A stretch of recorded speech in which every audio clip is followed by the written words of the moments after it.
Welcome back to my channel Pawan eco world. Students, हम कर रहे हैं रिवीजन सीरीज और रिवीजन सीरीज में आज हम करेंगे chapter number 6 rural development. So start करते हैं।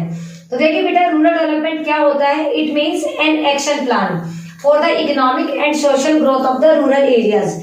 रूरल एरियाज के अंदर इकोनॉमिक और सोशल तरीके से जब हम एक एक्शन प्लान को इम्प्लीमेंट करते हैं, या फिर एक तरीके से मैं बोलूं इकोनॉमिक तरीके से और सोशल तरीके से जब हम रूरल डेवलपमेंट के रिगार्डिंग कुछ प्लान करते हैं, तो ऐसे एक्शन प्लान को हम क्या बोलते हैं? रूरल डेवलपमेंट बोलते हैं। अगर मैं इसको और अच्छे से समझाऊं तो रूरल डेवलपमेंट का मतलब होता है कुछ ऐसे स्टेप्स, कुछ ऐसे मेजर्स अडॉप्ट करना जिनसे रूरल डेवलपमेंट पॉसिबल हो जाए। जो रूरल डेवलपमेंट में प्रॉब्लम्स फेस हो रही हैं, उन सभी प्रॉब्लम को सॉर्ट आउट करने के लिए जो एक्शन प्लान इंप्लीमेंट किया जाता है, that is called rural development. देखिए, नेक्स्ट कंसेप्ट है चैलेंजेस ऑफ रूरल डेवलपमेंट। भाई, हर काम को करने के पीछे कोई ना कोई चैलेंजेस तो फेस करनी पड़ती है। तो सेम जब रूरल डेवलपमेंट की बात आती है तो कौन कौन से चैलेंजेस हमने फेस की? तो बेसिकली दो तरीके की चैलेंजेस हैं जो हम फेस कर रहे हैं। एक है लिंगरिंग चैलेंजेस, एक है इमर्जिंग चैलेंजेस। जो लिंगरिंग चैलेंजेस हैं बेटा, ये ऐसे चैलेंजेस हैं जो परमानेंट 1947 से लेकर ऑलमोस्ट इंडियन इकोनॉमी में चलती आ रही है। मतलब ऐसी प्रॉब्लम्स जो कि रूरल डेवलपमेंट में हमेशा से चलती आ रही है, दैट इज लिंगरिंग चैलेंजेस। और जो आजकल कुछ नई इमर्ज हुई है, दैट इज इमर्जिंग चैलेंजेस। अब लिंगरिंग चैलेंजेस के अंदर आता है रूरल जो क्रेडिट है वो और रूरल मार्केटिंग है वो। मतलब हमें जब भी हम कोई खेती-बाड़ी करते हैं तो हमें रूरल क्रेडिट इजीली नहीं मिलता है। अगर हम कोई और काम करते हैं रूरल एरियाज के अंदर तो जल्दी से क्रेडिट अवेलेबल नहीं हो पाता है। अब रूरल अवेलेबल हो, मतलब क्रेडिट अवेलेबल हो गया तो रूरल मार्केटिंग इजीली नहीं हो पाती है। मतलब सामान को बेचने के लिए हमारे पास मार्केटिंग एक्टिविटीज अच्छी नहीं है। ये दोनों प्रॉब्लम्स जो है हम कई सालों से फेस करते आ रहे हैं। एक तरीके से मैं कहूँ कि काफी ईयर्स से हम इसको क्या करते आ रहे हैं? फेस करते आ रहे हैं। तो अगला है हमारे पास में इमर्जिंग चैलेंजेस। इसमें है diversification of the productive activities और ऑर्गेनिक फार्मिंग। अब जो प्रोडक्टिव एक्टिविटीज है वो, और एक तरीके से जो खेती बाड़ी आज हम कर रहे हैं जिसमें chemical farming, chemical fertilisers, pesticide, insecticides वगैरह होते हैं। कहने का मतलब कुछ ऐसी खेती बाड़ी जो कि हम प्रोडक्शन को बढ़ाने के लिए उसमें केमिकल्स को हम जब डाल देते हैं तो खेती बाड़ी तो प्रोडक्शन तो बढ़ता है, बट वो हमारी हेल्थ के लिए अच्छी नहीं होती है। तो आज हमारे सामने बहुत बड़ी समस्या है कि हम कुछ हेल्दी खाएं, और हेल्दी खाने के लिए हमें क्या करना पड़ेगा? ऑर्गेनिक फार्मिंग, जो कि इंडिया में आपको कहीं देखने को नहीं मिलती भी है तो थोड़ी बहुत जो कि अभी चैलेंजेस को देखते हुए स्टार्ट की गई है। अब हमने क्या किया कि रूरल डेवलपमेंट क्या होता है? एक एक्शन प्लान है सोशल तरीके से और इकोनॉमिक तरीके से। जो रूरल डेवलपमेंट उसमें कौन कौन से चैलेंजेस आते हैं? दो टाइप की चैलेंजेस हैं। एक जो परमानेंसी में चलती आ रही है, एक नई जो हमारे सामने इमर्ज हुई है। परमानेंसी में चलने वाली क्रेडिट की है और मार्केटिंग की है। जो नई इमर्ज हुई है प्रोडक्टिव एक्टिविटीज की और ऑर्गेनिक फार्मिंग की है। अब आता है कि जो प्रॉब्लम हमने की थी चैलेंजेस ऊपर, लिंगरिंग चैलेंजेस जो परमानेंसी में चलती हमारे साथ आ रही है, उन प्रॉब्लम्स को भाई कहां से सॉर्ट आउट किया जा सकता है? तो रूरल क्रेडिट जो है उसके सोर्सेज है बेटा नॉन इंस्टीट्यूशनल सोर्स और इंस्टीट्यूशनल सोर्स। अब नॉन इंस्टीट्यूशनल और इंस्टीट्यूशनल में क्या डिफरेंस है? इंस्टीट्यूशनल का मतलब होता है कमर्शियल बैंक, जैसे कि एसबीआई से लोन ले लिया, यूको बैंक से लोन ले लिया, पंजाब नेशनल बैंक से लोन ले लिया, कोऑपरेटिव सोसाइटी से लोन ले लिया, या फिर किसी ऐसी गवर्नमेंट तरीके से हमने फाइनेंशियल इंस्टीट्यूट से पैसा लिया है, तो इंस्टीट्यूशनल सोर्स है। नॉन इंस्टीट्यूशनल का मतलब होता है जब हमने हमारे रिलेटिव से या फिर हमने लैंडलॉर्ड से या मनी लेंडर से, किसी बड़े जमींदार से हमने पैसा लिया है, तो इस तरीके का नॉन इंस्टीट्यूशनल है। जो नॉन इंस्टीट्यूशनल होता है वो एक बहुत भारी पड़ जाता है एक मतलब फार्मर के ऊपर जब वो ले लेता है उस क्रेडिट को, क्योंकि उसके ऊपर मतलब जो रेट ऑफ इंटरेस्ट होती है वो बहुत हाई होती है और इजिली हम उसे पे नहीं कर सकते हैं। इंस्टीट्यूशनल जो होता है वो बहुत इजिली पे किया जा सकता है, बट उसके अंदर लीगल फॉर्मेलिटीज बहुत ज्यादा होती है, और जो नॉन इंस्टीट्यूशनल है उसमें लीगल फॉर्मेलिटीज नहीं होती है। तो मोस्ट ऑफ जो लोग गांव के अनपढ़ हैं या फिर जिनके पास ज्यादा सोर्स ऑफ इनकम नहीं है, तो वो क्या करते हैं? नॉन इंस्टीट्यूशन की तरफ भाग जाते हैं, जिससे वो एक टाइम पे आकर किसमें फंस जाते हैं? डेब्ट ट्रैप के अंदर। डेब्ट ट्रैप का मतलब होता है उधार का एक ऐसा जाल जिससे कभी भी कोई उभर नहीं पाता है या निकल नहीं पाता है। ठीक है, तो ये थे हमारे इंस्टीट्यूशनल और नॉन इंस्टीट्यूशनल। इंस्टीट्यूशनल के अंदर कोई भी सरकारी बैंक, कोई भी कोऑपरेटिव सोसाइटी 1912 मतलब एक तरीके से बनी थी एक्ट। तो ये सारी चीजें हमारी आती है रूरल क्रेडिट के सोर्स में। मतलब रूरल क्रेडिट इंसानों को कहां से मिलता है वो एक तरीके हैं। फिर आता है बेटा दूसरी प्रॉब्लम जो एग्रीकल्चर मार्केटिंग की है। तो जो एग्रीकल्चर मार्केटिंग है, ऐसा नहीं कि मार्केटिंग एक स्ट्रोक के अंदर पूरा हो जाता है, ये एक प्रोसेस है जिसमें बहुत सारे स्टेप जो है वो इन्वॉल्व होते हैं। जिसमें पहला स्टेप है कि it includes gathering the produce. जैसे ही हमने खेती बाड़ी में मतलब खेत में अनाज उगा दिया, अनाज बनकर तैयार है, हम सबसे पहले क्या करेंगे, उसको गैदर करेंगे, उसकी कटाई करेंगे, उसे इकट्ठा करेंगे, उसके बाद में उसको प्रोसेस करेंगे, मतलब उसको निकलवाएंगे जो भी खेत में हमने प्रोड्यूस किया है।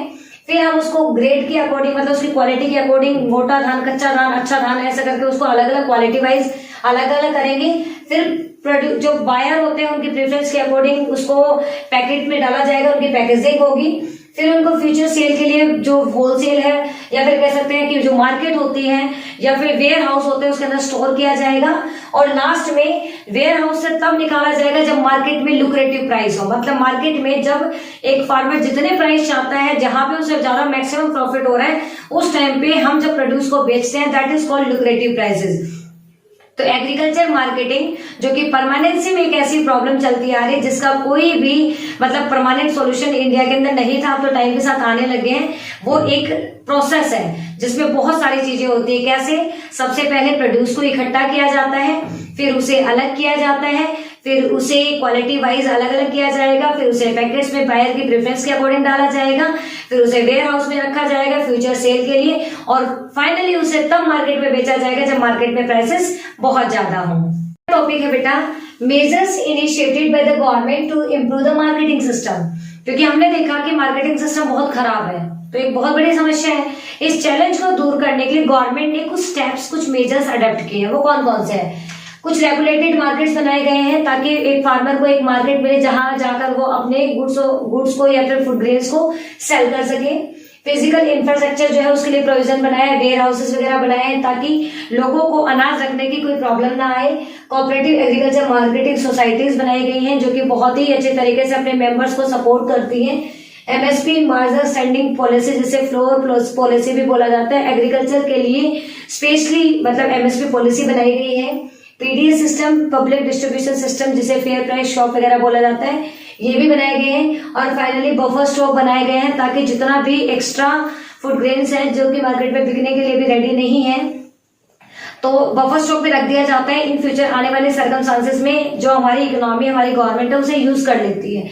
तो ये कुछ ऐसे स्टेप्स हैं जो कि एग्रीकल्चर मार्केटिंग को इम्प्रूव करने के लिए, एनहांस करने के लिए गवर्नमेंट ने बनाए हैं।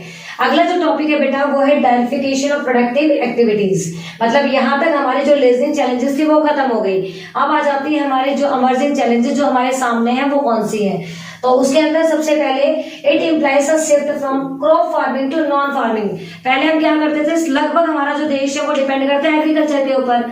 अब एग्रीकल्चर कैसे है, वो तो रेनफॉल पे डिपेंड करता था। हमारे पास इरिगेशन फैसिलिटीज भी खासी अच्छी नहीं है और खासी प्रोडक्टिविटी भी यहाँ नहीं है, तो इस वजह से हमें कुछ और करना था। तो हमने फार्मिंग एक्टिविटीज से हटकर नॉन फार्मिंग एक्टिविटीज की तरफ गए, जैसे कि एनिमल हस्बेंड्री, पशुपालन हमने स्टार्ट किया। फिशरीज जैसे मत्स्य पालन जिसे बोला जाता है, मछली पालन। हॉर्टिकल्चर जैसे ऑर्नामेंटल चीजें होती हैं, जैसे घरों में जो गमले वगैरह लगाए जाते हैं सजाने वाले, सब्जियां हो गई, इस तरीके की जो चीजें हैं। और आईटी सेक्टर जिसे इंफॉर्मेशन टेक्नोलॉजी सेक्टर बनाया कहा जाता है। ये कुछ और क्रॉप एक्टिविटीज से अलावा जो कह सकते हैं कुछ प्रोडक्टिव एक्टिविटीज थी जो कि सप्लीमेंट इनकम जनरेट कर सकते थे रूरल एरियाज के अंदर, ये इस तरीके से इन्होंने ठीक किया।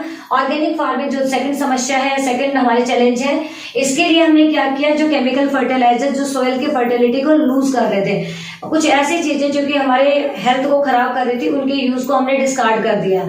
जैसे कि हमने हमारे पॉलिथीन को मतलब डिस्कार्ड कर दिया, उसी तरीके से हम पेपर बैग का यूज करते हैं, तो हमने यहाँ पे केमिकल फर्टिलाइजर्स की जगह किसका यूज करना स्टार्ट कर दिया, जो ट्रेडिशनल तरीके से हमारे पहले से जो चलते आ रहे थे, जैसे कि गार्बेज या फिर कह सकते हैं गोबर खाद वगैरह का हमने यूज करना स्टार्ट किया। फिर आता है last concept, that is merits of organic farming. Organic farming के कौन कौन से मेरिट्स हैं, ये तो एक बच्चे को भी पता है कि ऑर्गेनिक फार्मिंग के क्या फायदे हैं। तो ऑर्गेनिक फार्मिंग का है discard the non renewable sources, मतलब नॉन रिन्यूएबल सोर्सेज को हमने डिस्कार्ड कर दिया। हम अब किस पे डिपेंड करने लगे, रिन्यूएबल सोर्सेज के ऊपर। इन्वायरमेंट फ्रेंडली है, केमिकल फर्टिलाइजर नहीं डालेंगे तो कोई किसी टाइप का पॉल्यूशन नहीं होगा, ना सॉइल खराब होगी, ना चारों तरफ का इन्वायरमेंट, तो ये इन्वायरमेंट फ्रेंडली भी है। साथ में जो सॉइल की फर्टिलिटी को उसको बचा कर रखते हैं। उसके बाद में नेक्स्ट है हेल्थियर और टेस्टियर फूड है। जब भी ऑर्गेनिक फार्मिंग से कोई खाना बनाया, मतलब कुछ भी प्रोडक्ट बनाया जाता है, क्रॉप फार्मिंग की जाती है, वो हेल्दी भी होती है, साथ में टेस्टी भी होती है। इसका एग्जांपल आप टमाटर का लेके देख सकते हैं। एक केमिकल फर्टिलाइजर का जो टमाटर होगा वो इतना खट्टा नहीं होता, जबकि एक जिसको हम देसी भाषा में बोलते हैं कि देसी टमाटर, वो ऑर्गेनिक फार्मिंग का होता है, वो खट्टा होता है। तो जहां 3 टमाटर से सब्जी खट्टी होने वाली होती है, वहीं 1 टमाटर से हो जाती है। तो ये भी बहुत अच्छी बात है। Inexpensive technology for the small and marginal farmer. बेटा जो केमिकल फर्टिलाइजर है, इंसेक्टिसाइड है, पेस्टिसाइड है, या हाई यील्डिंग वैरायटी के सीड्स हैं, ये वो फार्मर तो खरीद सकते हैं जिनके पास पैसा है। बट जिन फार्मर के पास पैसा नहीं है, जैसे स्मॉल फार्मर, जो छोटे फार्मर या मार्जिनल जो बीच के फार्मर है, उनके पास पैसा नहीं है, तो वो इन चीजों को अवेल नहीं कर सकते। अब अवेल नहीं कर सकते तो वो किसको कर सकते हैं अवेल? ऑर्गेनिक फार्मिंग के जितने भी इनपुट्स हैं उनको, क्योंकि वो सस्ते होते हैं। तो एक तरीके से स्मॉल फार्मर को बढ़ावा देने के लिए, मार्जिनल फार्मर को बढ़ावा देने के लिए, सॉइल की फर्टिलिटी को बनाए रखने के लिए, अपनी हेल्थ को बनाए रखने के लिए ऑर्गेनिक फार्मिंग बहुत ही सस्ती और टिकाऊ है।